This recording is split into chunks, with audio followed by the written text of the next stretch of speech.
இன்றைக்கி நான் உங்களுக்கு அறிமுகப்படுத்த போகிற புத்தகம் வந்து சமூகம் அப்படின்னு சொல்லக்கூடிய ஒரு சின்ன கதை. திருநெல்வேலி மாவட்டங்களில் நடக்கக்கூடிய அந்த பாஷை நம்ம சொல்லுவோம் இல்லைங்களா, ஒரு மாவட்டத்துக்கு ஒரு பாஷை இருக்கும். அந்த பாஷையில் இந்த கதை வந்து அமைஞ்சிருக்கும். இதை எழுதினவங்க கோவையை சேர்ந்த அகிலா. இவங்க வந்து திருநெல்வேலியை சார்ந்தவங்க தான். கோவையில் வசிச்சுட்டு வந்துட்டுருக்காங்க. நிறைய கவிதைகள், சிறுகதைகள் எல்லாம் எழுதியிருக்காங்க. நாங்கள் தான் பெண்கள் அப்படிங்கிற இவங்களுடைய கட்டுரை வந்து பரிசு பெற்றிருக்கு. நிறைய கவிதைகள் பரிசு பெற்றிருக்கு. அப்புறம் சிறுகதையில் வந்து மிளகாய் மெட்டின்னு ஒரு கதை எழுதியிருக்காங்க. அதுக்கப்புறம் பார்த்திங்கன்னா இந்த சமூகம் அப்படிங்கிறது வந்து ரொம்ப எளிமையாக சின்ன புத்தகம் தான், ஆனால் கதை வந்து ரொம்ப நல்லாயிருக்கும்.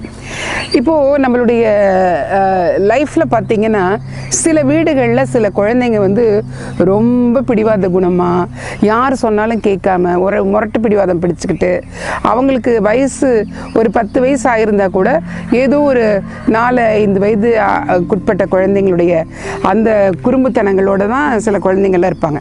அதை வந்து சில பேர் சகிச்சிக்கவே மாட்டாங்க. ஆனால் சிலர் வந்து அந்த குழந்தைங்களையும் வந்து ரொம்ப கேர் எடுத்து கவனிக்கக்கூடியவங்களும் இருப்பாங்க. இந்த கதையில் எப்படின்னு கேட்டிங்கன்னா, ஒரு அழகான ஒரு வாழ்க்கை தத்துவத்தை வந்து நம்ம தொலைச்ச ஒரு தத்துவத்தை வந்து இந்த கதையில் சொல்கிறாங்க. என்ன நம்ம தொலைச்ச தத்துவம்னா, அழகான கூட்டு குடும்பத்தை வந்து நம்ம எல்லாரும் தொலைச்சிட்டோங்க. அந்த கூட்டு குடும்பத்தை மையப்படுத்தி அங்கே வளரக்கூடிய ஒரு குழந்தையினுடைய இயல்பு, அதுக்கப்புறம் அந்த கூட்டு குடும்பம் அந்த குழந்தைக்காக அவங்க படுற பிரயத்தனம் எல்லாத்தையும் இந்த குட்டி நாவலில் அழகாக சொல்லியிருக்காங்க. இது 2023 வாசிப்பு இயக்கத்தில் போய் நான் பேசும்போது எனக்கு பரிசு கிடைத்த புத்தகம் இது. அப்போ இருந்து பல முறை நான் இந்த புத்தகத்தை படிச்சிருக்கேன். இதை வந்து உங்களோட ஷேர் பண்ணிக்கணும்னு நான் ரொம்ப நினச்சேன். ஒரு ரொம்ப ஒரு கிராமம். அந்த கிராமத்தில் வந்து பார்த்திங்கன்னா ஆட்சி இருக்காங்க. அவங்க வீட்டில் வந்து மகன், மருமக, பேரன், பேத்தி, அவங்களோட தங்கைகள்னு சொல்லிட்டு ஒரு பெரிய கூட்டு குடும்பமே அவங்க வாழ்ந்துட்டுருக்காங்க. எல்லாரும் வந்து பார்த்திங்கன்னா அவங்கவுங்க தொழில் செஞ்சுட்டு, இப்போ அந்த கதையில் வந்து பார்த்திங்கன்னா அந்த பாட்டி, அந்த ஆட்சி சொல்கிறது தான், அந்த ஆத்தா சொல்கிறது தான் எல்லாமே வந்து முதன்மையாக எடுத்துப்பாங்க. அவங்க சொல்கிறது தான் கேட்பாங்க. அவங்க வீட்டில் அவங்களுடைய பையன், ஒரு 2 பசங்க பொண்ணுங்க எல்லாம் இருக்காங்க. அவங்க எல்லாரும் கல்யாணம் பண்ணி எல்லாருமே கூட்டு குடும்பமாக வாழ்ந்துட்டு வந்துட்டுருக்காங்க அந்த இடத்துல. அதில் அவருடைய மகன் ஒருவருக்கு வந்து பார்த்திங்கன்னா இந்த சமூகம் அப்படின்னு சொல்லக்கூடிய பெண் குழந்தை பிறந்ததுக்கு அப்புறமா அவங்க மனைவி இறந்து போயிடுறாங்க. அதுக்கப்புறம் அவர் வந்து கல்யாணம் பண்ணிக்கிறதே கிடையாது. எவ்வளோ வாட்டி அவருக்கு கல்யாணம் பண்ணி வைக்கிறதுக்கு இவங்க முயற்சி செஞ்ச போதும் அவர் வேண்டான்னு மறுத்துடுறாரு. ஏன் அதுக்கு காரணம்னு கேட்டிங்கன்னா, சமூகம் வந்து ஒரு 10 வயது சிறுமி, ஆனால் அவன் வந்து 5 வயசுக்குரிய குழந்தைகள் மாதிரி தான் அவன் நிறைய விஷயங்கள் செய்துட்ருப்பாள். அந்த வீட்டில் அந்த பாட்டிக்கு, இந்த ஆட்சிக்கு வந்து அவளை ரொம்ப பிடிக்கும். ஏன்னு கேட்டிங்கன்னா, ஆட்சியுடைய கணவன் பேர் சண்முகம். அந்த சண்முகங்கிற பேரை அவருக்கு வச்சுட்டு டெய்லி அந்த பேரை சொல்லி சொல்லி அந்த குழந்தைய கூப்பிட்டுருப்பாங்க. 2வது, சண்முகம் வந்து பார்த்திங்கன்னா குட்டியாக அழகாக நல்ல நிறத்தில் ஒரு குமிழ்ந்த ஒரு சின்ன இதழ், அந்த வட்டமான முகம், இதெல்லாம் வந்து அந்த பாட்டிக்கு ரொம்ப பிடிக்கும். இன்னொன்று, இந்த குழந்தை இப்படி விவரம் இல்லாமல் இருக்காளே அப்படிங்கிறதுனாலேயே அந்த ஆட்சிக்கு வந்து அவங்க மேலே ரொம்ப பாசமாக வளர்த்திட்டு இருப்பாங்க. வீட்டில் எத்தனையோ பிடிவாதம் பண்ணுவாங்க, சேட்டை பண்ணுவாங்க. மற்றவங்கெல்லாம் சகிச்சுக்கிட்டு சில சமயம் கோவப்பட்டாலும் கூட ஆட்சி ஒரு நாள் கூட கோவப்படாமல் அந்த குழந்தைய இது பண்ணுவாங்க. அவை என்ன கேட்டாலும் ஆட்சி உடனே அதை செஞ்சு கொடுத்துருவாங்க. அவள் வந்து அந்த வீட்டில் ஒரு மகாராணி, இளவரசி மாதிரி அந்த குழந்தை அங்கே வளர்த்துறாங்க அந்த ஆட்சி வந்து அந்த சண்முகங்கிற பேரை சமூகம்னு கூப்பிட்டு இந்த கதையிலுடைய அந்த குட்டி பாப்பாவோட பேர் வந்து சமூகம்னே ஆகிடும். ரொம்பவே என்ன சொல்கிறது, பாப்பா வந்து அடமெண்ட், ரொம்ப பிடிவாது. இந்த சட்டை போடணும், போட மாட்டேன், குளிக்கணும், குளிக்க மாட்டேன், எது ஒன்றாலும் எனக்கு இது வேண்டாம், ஆட்சி தான் டெய்லி சாப்பாடு ஊட்டணும், வேறு யாருக்கிட்டையும் சாப்பிட்றதில்ல, இந்த மாதிரி எல்லாம் இருக்குது. ஸ்கூலுக்கு கொண்டு போய் சேர்த்துனா ஸ்கூலில் வந்து பார்த்திங்கன்னா அப்போ தான் 10 வயசுலேயும் அந்த பாப்பா வந்து 2வது வகுப்பு தான் போகுது. ஸ்கூல்லையும் எல்லாத்தோடையும் சண்டை போடுறது. ஸ்கூலில் இங்கிலீஷ் டீச்சர் வந்தாங்கன்னா இங்கிலீஷ் டீச்சரை வந்து இவங்களுக்கு பிடிக்காது, ஏன்னா அந்த மொழியே இவங்களுக்கு பிடிக்காது. இது எதுக்கு இதையெல்லாம் வந்து சொல்லி கொடுத்துட்ருக்குறாங்கன்னு ஸ்கூலில் வந்து ஃப்ரெண்ட்ஸ் இருந்தாங்கன்னா அவங்களோட சில சமயங்கள் நல்லா இருப்பாங்க, சில சமயம் இங்கே மூட் அவுட் ஆகிடுவாங்க. அப்படி தான் மல்லிகா அப்படிங்கிற ஒரு பொண்ணோட வந்து எல்லா கிளாஸில் ஆங்கில ஆசிரியர் வந்து வகுப்பு எடுத்துகிட்டு இருக்காங்க. அப்போது சமூகம் என்ன பண்ணுறாங்கன்னா, அவங்களுக்கு தான் அந்த ஆங்கில வகுப்பே பிடிக்காது. இப்போவுமே வந்து பார்த்திங்கன்னா நிறைய குழந்தைங்களுக்கு தனக்கு பிடிக்காத வகுப்பில் உட்காந்துட்டு இருக்கும்போது பார்த்திங்கன்னா அவங்க வேறு ஒரு உலகத்தில் அப்படியே போய் அந்த உலகத்தில் அப்படியே விஸ்தாரணையாக போயிட்டே இருப்பாங்க. பாடத்தை வந்து கூர்ந்து கவனிக்கிற மாதிரி இல்லாமல் ஏதோ ஒரு யோசனையில் அப்படியே போயிட்டுருப்பாங்க. அது அந்த வயதுக்கே உரிய ஒரு அழகான ஒரு அனுபவம். நானும் ஒரு ஆசிரியராக இருந்தனால நானும் நிறைய குழந்தைங்களை அந்த மாதிரி பார்த்துருக்கேன். ஏன் நான் கூட சின்ன வயசில் அந்த மாதிரி இருந்திருக்கேன். ஏதோ ஒரு கற்பனையில் அப்படியே வந்து நம்மளை அப்படியே விஸ்தாரமாக பண்ணிக்கிட்டு அந்த இடத்துல வந்து மெய் மறந்து போகிறது. அந்த மாதிரி ஒரு நாள் ஒரு வகுப்புள்ள இவங்க இருக்கும்போது மல்லிகாங்கிற பொண்ணு வந்து தொட்டு இது பண்ணும்போது, எதுக்கடி என்னை தொட்ட அப்படிங்கும்போது எதிரில் வந்து ஆங்கில ஆசிரியர் கோமாக ஊத்து பார்த்துட்டு இருப்பாங்க. நீ என்ன கிளாஸை கவனிக்காமல் என்ன பண்ணிட்டு இருக்கிற நீ அப்படின்னு சொல்லிட்டு. அப்போ இவங்களுக்கு பிடிக்கிறதே இல்லை. கிளாஸ் முடிஞ்சு வீட்டுக்கு போகிற சமயத்தில் ஒரு ரயில்வே ஸ்டேஷனை தாண்டி தான் இவங்க வீட்டுக்கு போகணும். அப்போ மல்லிகாவுக்கும் சமூகத்துக்கும் சண்டை வந்துடுது. மல்லிகா சொல்கிறா, உன்னால தான் நான் வந்து இன்றைக்கி திட்டும் அடியும் வாங்க வேண்டியதாக போச்சு, உன்னோட இனிமேல் நான் சேரவே மாட்டேன் அப்படின்னு சொல்கிறாங்க. சமூகம் என்ன சொல்கிறா, நான் இனிமேல் உன்னோட சேரவே மாட்டேன்டி அப்படின்னு சொல்லிட்டு அந்த ரயில்வே கேட்டுக்கிட்ட 2 பேருமே பிரிகிறாங்க. அப்போது ஒரு ட்ரெயின் வந்து அங்கே நிற்குது. சமூகம் என்ன பண்ணிடுற அப்படின்னா உடனே அந்த ரயில்வே ஸ்டேஷனில் பூந்து அவளுக்கு மூடு அவுட் ஆச்சு அப்படின்னா என்ன பண்ணுறானே தெரியாது. அந்த ரயில்வே ஸ்டேஷனில் பூந்து போய் ஒரு அந்த ரயிலுக்காக காத்துட்ருக்கிறவங்களோட இதில் போய் நின்றுக்கிறா. இவ்வளோ கழுத்தில் வந்து பார்த்திங்கன்னா நகை போட்டிருப்பா. இவ எப்படின்னா சமூகம் வந்து சில சமயங்களில் பிடிவாதம் பிடிச்ச அந்த காரியத்தை சாதிக்கக்கூடிய ஒரு குழந்தை. ரொம்ப செல்லமாக அவளை எல்லாம் ட்ரீட் பண்ணிகிட்டு இருப்பாங்க. அப்போது இவளுக்கு பக்கத்தில் நின்றுட்டு இருக்கிற ஒரு ஆள் வந்து, என்ன பாப்பா எங்கே போகிற, நீ யார் என்னன்ட்டு கையை கவக்குன்னு பிடிச்சிட்டு இவள் கழுத்தில் இருக்கிற செயினையும் பார்த்துட்டு இவளை கையை பிடிச்சி எடுத்துக்கிட்டு ஒரு ட்ரெயினில் வேகமாக ஏறிடுவான். அந்த ட்ரெயின் மூவ் ஆகிற மாதிரி இருக்கும். இவள் என்ன பண்ணுவான், திடீர்னு அந்த அவரோட கையை தட்டி விட்டுட்டு அந்த ட்ரெயின்குள்ளே வேகமாக வெளியில் வந்து குதித்து அந்த கூட்டத்தில் ஓடி அந்த ரயில்வே ஸ்டேஷனில் போட்டிருப்பாள் சிமெண்ட் பெஞ்சுக்கு பின்னாடி போய் ஒளிஞ்சுக்கிறான். ஒளிஞ்சவே என்ன பண்ணிடுறா, ரொம்ப அப்படியே டயர்டில் தூங்கிடுறா. இவள் எந்திரிச்சு பார்க்கும்போது யாருமே இல்லை. இவளுக்கு ஒரு மாதிரி பயமாக இருக்குது. உடனே இன்னொரு ரயில் பெட்டி அங்கே நின்றுட்டுருக்கும். அந்த பெட்டியில் ஏறி போய் காலியாக இருக்கும், கூட்டமே இருக்காது. ஏறி 2 சீட்டுக்கு நடுவில் இருக்கக்கூடிய இடைவெளியில் போய் உட்காந்துட்டு அப்படியே முகம் பதிஞ்சிட்டு அழுதுட்டு இருப்பா, ஆச்சி ஆச்சி அப்படின்னு. இந்த குழந்தைக்கு வந்து தான் வந்து குடும்பத்தை பிரிஞ்சு வந்துட்டோன்னு மட்டும் தெரியும். ஆனால் என்ன பண்ணுறது, எங்கே போகிறோம் எதுவுமே இந்த குழந்தைக்கு தெரியாது. அப்போது ட்ரெயினில் வந்து பார்த்திங்கன்னா பார்வதி அப்படிங்கன்னு சொல்கிற ஒரு லேடியும் அவங்க வீட்டுக்காரும் ஏறுறாங்க. அவங்க வந்து சென்னையில் ரொம்ப வசதியான குடும்பத்தை சேர்ந்த மிகப்பெரிய செல்வந்தர்கள்.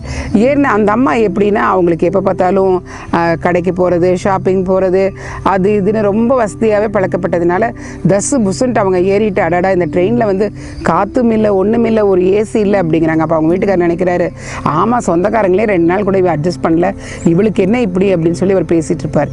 அப்போ இந்த குழந்தையை பார்க்குறாங்க. இந்த குழந்தையை பார்க்கும்போது இந்த பார்வதிக்கு என்ன தோணுதுன்னா, இந்த குழந்தை வேற அழகாக இருக்காளே, கழுத்தில் வேற நகை போட்டிருக்கா, ஏதோ பெரிய வீட்டு குழந்தைய என்னன்னு தெரியல, சரி இந்த குழந்தைய நம்மளோடய வச்சுக்கலாம் அப்படிங்கும்போது அவர் சொல்கிறாரு, வேண்டாம் வேண்டாம் நம்ம வந்து ரயில்வே போலீஸில் கம்ப்ளைண்ட் பண்ணிடலாம் அப்படிங்கிறாரு. உடனே பார்வதி அம்மா சொல்கிறாங்க, அதெல்லாம் ஒன்றும் வேண்டாம், சும்மா இருங்க, நம்ம குழந்தைங்க 2 பேரும் வந்து இப்போ லீவ் வருது, நம்ம குழந்தைங்களுக்கு வந்து ஆட்கள் வேணும், நம்ம இந்த பொண்ணை நம்மளோட வீட்டுக்கு கூட்டிகிட்டு போயிடலாம், கூட்டிகிட்டு போய் நம்மளோட வச்சுக்கலாம் கொஞ்ச நாள். அந்த குழந்தைங்களுக்கு லீவ் எல்லாம் முடிஞ்சு அவங்க காலேஜ் சேர்ந்ததுக்கப்புறமா நம்ம இந்த குழந்தைய அவங்க உரியவர்கிட்ட ஒப்படைச்சிடலான்னு சொல்லிட்டு அந்த பாப்பாவை சமூகத்தை கூப்பிட்டு இவங்க வச்சுக்கிறாங்க. சமூகமும் அழுகிறா. உன் பேர் என்னன்னு கேட்டால் சொல்கிறதே இல்லை, ஆச்சி ஆச்சின்னு அழுதுகிட்டே இருப்பாள். இந்த அம்மாவுக்கு என்னடா எதை கேட்டாலும் இந்த பிள்ளை அழுதுகிட்டே இருக்குது அப்படின்னு இவங்களுக்கு ரொம்ப சலுப்பாயிடும். சரி பரவாயில்ல, என்ன பண்ணுறாங்க, சென்னை போயிடுறாங்க. சென்னை போனதுக்கப்புறம் காரில் ஏறி இந்த குழந்தைய கூட்டிகிட்டு போகிறாங்க. அந்த காரு அந்த குழந்தைக்கு புதுசாக இருக்குது, ஏன்னா குளிரடிக்குது காரு, ஏசி போட்டிருக்கிறதுனால. உடனே அவங்க அப்பா வச்சுருக்கிற காரை நினச்சி பார்க்குறா. அதில் வந்து மாட்டுக்கு தட்டு, இந்த மாதிரி தீனி, கோழிகளுக்கு தீவனமெல்லாம் வாங்கிட்டு போகிற அந்த வண்டி தான் இவளுக்கு ரொம்ப பிடிச்சிருக்கும். ஏன்னா அது வந்து இயற்கை, ஜன்னல் திறந்தே இருக்கும், அந்த ஜன்னல் திறந்து இருந்து அந்த இயற்கை காற்று வர்றது அவ்வளோ நல்லா இருக்குமே, அதெல்லாம் ரசிச்சுக்கிட்டே போவான். சென்னை போயிடுறாங்க. போனதுக்கப்புறம் இந்த குழந்தைக்கு அங்கே இருக்கிற அந்த வீட்டை பார்க்கும்போது ரொம்ப அதிசயமாக இருக்கும். என்னடா இவ்வளோ பெரிய வீடு, ஏன்னா வித்தியாசமாக இருக்கும் அந்த வீடு. உள்ள எல்லா ரூமும் ரொம்ப குழு குழுன்னு இருக்கும், கார்டனிங் இருக்கும், நிறைய வீட்டில் வேலை செய்கிறதுக்கு ஆட்கள் இருப்பாங்க. அப்போ இந்த அம்மா இந்த குழந்தைய உள்ளே கூட்டிகிட்டு போயிட்டு ஒரு பாத்ரூம் கதவை போய் தட்டுவாங்க. அங்கே ஒரு பொண்ணு ட்ரௌசர் போட்டு வெளியில் வரும். வந்தோடனே ஏய் இங்கே பாரு, இந்த பாப்பா கூப்பிட்டு வந்திருக்கேன், இவங்களோட விளையாடுங்க அப்படிம்பாங்க. சமூகத்துக்கு அவங்கள பார்க்குறதுக்கு ரொம்ப ஆச்சரியமாக இருக்கும். என்னடா இது முடியெல்லாம் விரித்து போட்டுட்டு இப்படி இருக்காங்களே, சிரிப்பாக வரும். இருந்தாலும் இதை அடக்கிட்டு என்ன பண்ணும், இருந்தாலும் ஏதோ அந்த குழந்தைக்கு அவங்கள ரொம்ப பிடிக்கும். இந்த குழந்தைங்களுடைய சமூகம் அப்படியே பழகிட்டு இருக்கா. இந்த அம்மா கிட்ட வந்து அவர் சொல்கிறாரு, இப்போவாது நம்ம குழந்தையை விட்டுறலாம் அப்படிங்கும்போது, இல்லை இந்த செயினை எடுத்து பத்திரமா நம்ம கழட்டி வச்சிடலாம், அவங்க உரியவங்க வர்றப்ப நம்ம கொடுத்துக்கலாம். இந்த பொண்ணை வெளியில் விட்டுருந்தோம்னா யாராவது இந்த பொண்ணை வந்து வாழ்க்கையே சீரழிச்சிருவாங்க. நம்ம கிட்ட இருக்கிறது சேஃப் தான், நான் சொல்கிறத நீங்கள் கேளுங்க, நீங்கள் எதுவும் பேசாதீங்க அப்படின்றவாங்க. அந்த வீட்டில் சமையலுக்கு லக்ஷ்மி அம்மான்னு ஒருத்தர் இருப்பாங்க. லக்ஷ்மி அம்மா பாப்பாவை கூட்டிகிட்டு போய், பாப்பா உன்னை குளிக்க வைக்கிறேன் அப்படிங்கும்போது சமத்தா குளிச்சுக்குது. குளிச்சுட்டு அப்புறம் ஒரு ட்ரெஸ்ஸு கொடுக்குறாங்க, போட்டுக்குது. ஆனால் இது வந்து சாப்பாடு எடுத்து சாப்பிடுன்னு சொல்லும்போது, இல்லை எனக்கு எங்கள் ஆச்சி ஊட்டி விடுவாங்க, நீ தான் ஊட்டி விடணும்னு சொல்லுது. உடனே அந்த அம்மா ஊட்டி விடுறாங்க. அந்த அம்மா பார்வதி கிட்ட வந்து சொல்கிறாங்க, இந்த குழந்தை வந்து நல்லா வளர்ந்துருக்கும் போல் இருக்குமா, நிறைய இதில் ஆச்சின்னு எந்நேரமோ அவங்க ஆச்சியோட இதைத்தான் சொல்லிகிட்டே இருக்குது ஒழிய அப்புறம் கொஞ்சம் எப்போ பார்த்தாலும் அழுதுட்டு இருக்கு, இப்போ ஏதோ கொஞ்சம் சமாதானமாக இருக்குது அப்படின்னு.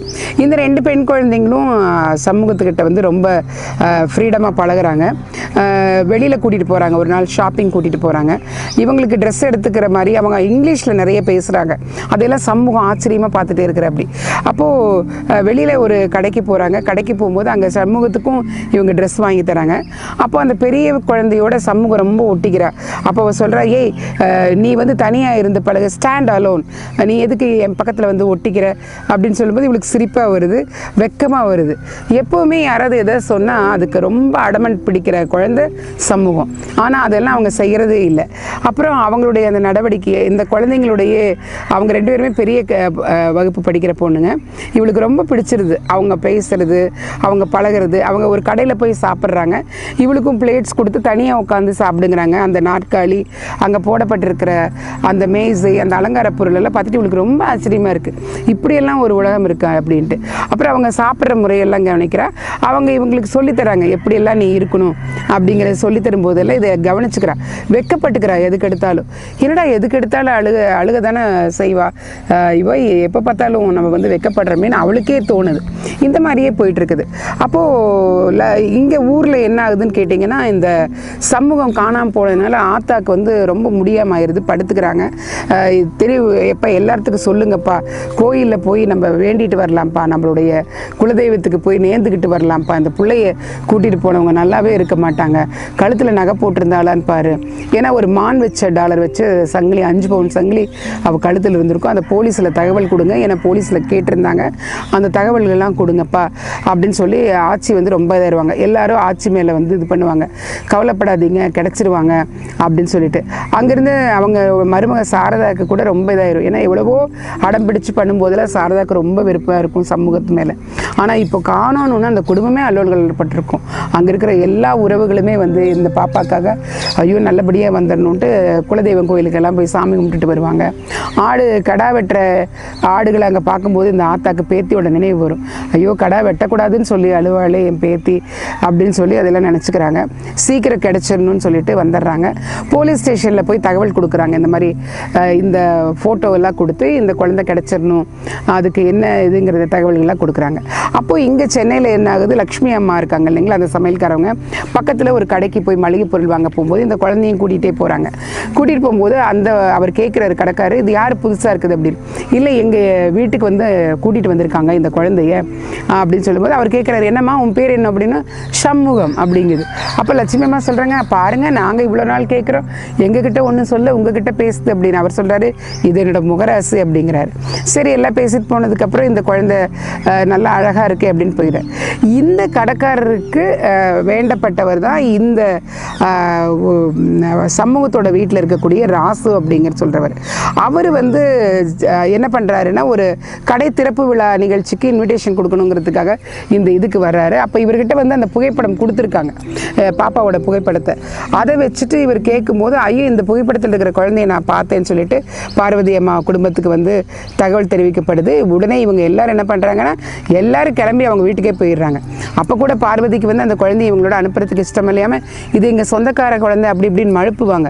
ஆனால் அவர் வந்து இவங்க செல்லை அவங்களுடைய இன்னொரு மகன் வந்து ரொம்ப முரண்டு சத்தம் போடுவார். என்ன திருட்டுத்தனம் பண்ணுறீங்க, எங்கள் குழந்தையை கொண்டு வந்து ஏமா ஒரு குழந்தையை கூட்டிகிட்டு வரும்போது தெரியாது இந்த குழந்தைக்காக ஒரு குடும்பமே துடிச்சிட்டு இருக்குங்கிற ஞாபகம் இருக்காதா? கூட்டிகிட்டு வர குழந்தைய உங்கள் வீட்டு வேலைக்கு தான் வச்சுப்பீங்களா? அந்த குடும்பம் அந்த குழந்தை எங்கே வாழ்ந்திருக்கும் எப்படி வாழ்ந்திருக்கும் நல்லா தெரியாதா அப்படின்ட்டு குழந்தையை தூக்கிட்டு ஊருக்கு வந்துடுறாங்க. பார்வதி வாயடைச்சு போயிடுறாங்க. இங்கே ஊரில் பாட்டி வந்து பேத்தி வந்துட்டா அப்படிங்கிற சந்தோஷத்தில் ரொம்ப சந்தோஷமாக இருக்காங்க. வாய் அப்படியே கண் கொட்டாமல் பேத்தியே ரசிச்சிட்ருக்காங்க. அந்த ஏன் அப்படி ரசிச்சிட்ருக்குறாங்கன்னா சமூகத்துக்கிட்ட நிறைய சேஞ்ச் உண்டாயிருக்குது. என்னன்னு பார்த்தீங்கன்னா தானாகவே குளிக்க போகுது. குளிக்க போகும்போது ஏதோ ஒரு பாட்டை வந்து அப்படியே முணுமுணுத்துக்கிட்டே பாத்ரூமில் அழகாக கதவை சாத்தி குளிக்குது. ஏன்னா இதுக்கு முன்னாடி வரையே குளிக்கிறதுக்கு ரொம்ப ஓரியாட்டம் பண்ணிகிட்டு இருப்பா. இப்போ அழகாக குளிச்சுக்குது. அதுக்கப்புறம் சாப்பிடும்போது பார்த்தீங்கன்னா மடியிலெல்லாம் சிந்திக்காமல் மேலையெல்லாம் சிந்திக்காமல் அழகாக ஒரு டவல் போட்டு சாப்பிடுது. அதுக்கப்புறம் பார்த்திங்கன்னா பிடிவாதம் பிடிக்காமல் இருக்குது. யார் என்ன சொன்னாலும் பொறுமையாக கேட்டுக்குது. எல்லாம் பார்க்கும்போது பாட்டி வந்து அவங்க பையனை கூப்பிட்டு சொல்லுவாங்க, நாளைக்கே நம்ம குலதெய்வம் கோயிலுக்கு போயிடலாம்ப்பா, ஆனால் இவங்களை வந்து நம்ம போலீஸில் மாட்டி விட வேண்டாம் அந்த குழந்தைய நம்மக்கிட்ட ஒப்படைச்சவங்ககிட்ட. ஏன்னா நம்ம குழந்தைகிட்ட ஒரு மாற்றத்தை பாருப்பா. நம்ம வந்து எத்தனையோ மருத்துவ இதுக்கெல்லாம் கூட்டிகிட்டு போய் இந்த குழந்தை சரியாயிடாதான்னு எல்லாம் நம்ம நிறைய செலவு பண்ணி கடவுள்களெல்லாம் வேண்டிக்கிட்டு என்னமோ பண்ணோம். நம்ம குழந்தை அப்பையெல்லாம் மாறல. நான் இந்த குழந்தை இப்படி மாறணுங்கிறதுக்காகத்தான் நம்மளை வந்து நம்ம குலதெய்வம் இந்த குழந்தைய நம்மக்கிட்ட இருந்து பிரிஞ்சு கூட்டிகிட்டு போச்சோ என்னவோ. இப்படி ஒரு நல்ல பிள்ளையாக மாற்றி அனுப்பிச்சு அந்த குடும்பத்தை நம்ம ஏன்பா போலீஸில் கம்ப்ளைண்ட் பண்ணி இது பண்ணணும், நம்ம இப்படியே விட்டுறலாம். ஏன்னா நம்ம பொண்ணு வந்து நல்ல விதமாக கிடச்சிட்டா அப்படிங்கும்போது சமூகம் வந்து வெக்கப்பட்டுக்கிட்டே பாட்டிக்கிட்ட வந்து உட்காந்துப்பாங்க. எப்போவுமே வாயெல்லாம் சாப்பிடும்போது ஒட்டிக்கும் அவங்களுக்கு மேலெல்லாம். அதெல்லாம் இல்லாமல் நீட்டாக இருக்காங்க. சாப்பிட்டு வாய் கொப்பளிச்சுக்கிறாங்க. பாட்டி வந்து முத்தம் கொடுக்குறாங்க. சி பாட்டி எச்சி டோன்ட் டச் அப்படின்னு சொல்கிறாங்க, இங்கிலீஷில் சொல்கிறாங்க. பாட்டி வந்து ரொம்ப சந்தோஷப்படுறாங்க. பாரு என் புள்ள வந்து என் பேத்தி வந்து இங்கிலீஷ் பேசுகிறான்னு. அப்போ அந்த குடும்பங்கள் நினைக்குது எப்படியோ நம்மளுக்கு நம்ம பொண்ணு கிடச்சிட்டா, நம்ம புள்ள கிடச்சிருச்சு, இனி போய் நம்ம ஏன் அந்த குடும்பத்து மேலே கேஸ் கொடுத்துட்டு என்ன பண்ணுறது, நம்ம குழந்தை நம்மளுக்கு நல்ல விதமாக கிடச்சிருச்சு, சரி மறுநாளே கோயிலுக்கு போகிறதுக்கு அந்த குடும்பம் ஆயத்தமாகறாங்க. இது ஒரு அழகான சின்ன கதை தான். 9 அத்தியாயங்கள் தான், 10 அத்தியாயங்கள் தான். ரொம்ப அழகாக ஒரு கூட்டு குடும்பம்னா என்ன, அங்கே அடமெண்ட் பிடிச்சிட்டு இருக்கக்கூடிய அந்த குழந்தை தன்னுடைய வாழ்க்கை மாறும்போது என்ன மாற்றங்களை எல்லாம் அது தெரிஞ்சுக்குது அப்படிங்கிறது நகரத்து வாழ்க்கைக்கும் கிராமத்து வாழ்க்கைக்கும் உள்ள நிறைய வித்தியாசங்கள் வந்து இந்த கதையை படிக்கும்போது நம்ம தெரிஞ்சுக்கலாம். குழந்தைங்களை எப்படி அப்ரோச் பண்ணுறது அப்படிங்கிறத நம்ம தெரிஞ்சுக்கலாம். அகிலா வந்து ரொம்ப அழகாக எழுதியிருக்காங்க. இந்த புத்தகத்தை வந்து நீங்கள் எல்லோரும் வாங்கி வாசித்து பாருங்கள். ரொம்ப அழகான அருமையான கதை.